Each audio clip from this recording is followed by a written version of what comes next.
Good evening, viewers, boys and girls. Welcome to the Bedside Bible Study with Rick Sweet.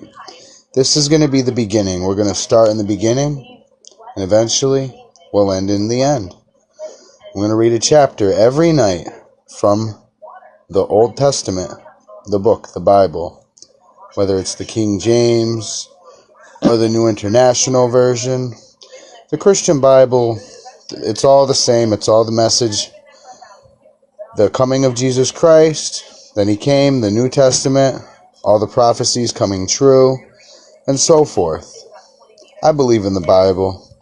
I accepted Jesus as my personal Lord and Savior, and if you want to, you can too.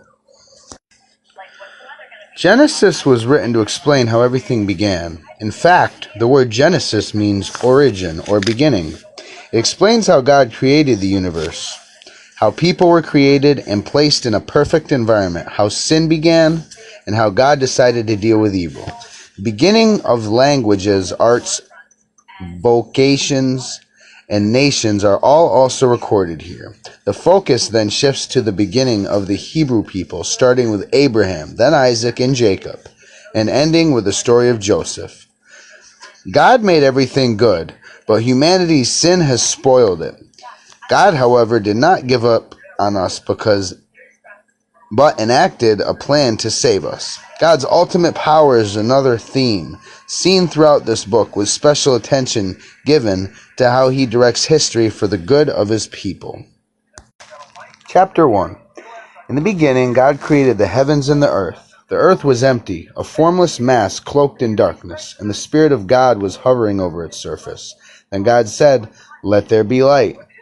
And there was light, and God saw that it was good. Then he separated the light from the darkness. God called that light day, and the darkness night. Together these made up one day. And God said, "Let there be space between the waters to separate water from water," and so it was. God made the space to separate the waters above from the waters below, and God called the space sky. This happened on the second day. And God said, "Let there be waters beneath the sky be gathered into one place so dry ground may appear." And so it was. God named the dry ground land, and the waters seas, and God saw that it was good. Then God said, "Let the land burst forth with every sort of grass and seed-bearing plant, and let there be trees that grow, which they came." And so it was. The land was filled with seed-bearing plants and trees, and their seeds produced plants and trees of a like kind. And God saw that it was good. This all happened on the third day. And God said, "Let bright lights appear in the sky to separate the day from the night.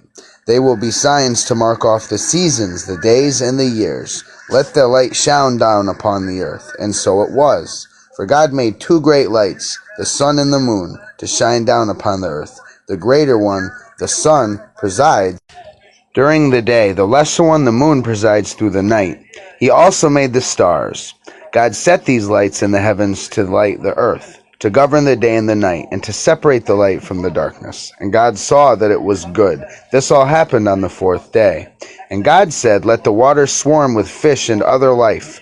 Let the skies be filled with birds of every kind." So God created great sea creatures and every sort of fish and every kind of bird. And God saw that it was good. Then God blessed them, saying, "Let the fish multiply and fill the oceans. Let the birds increase and fill the earth."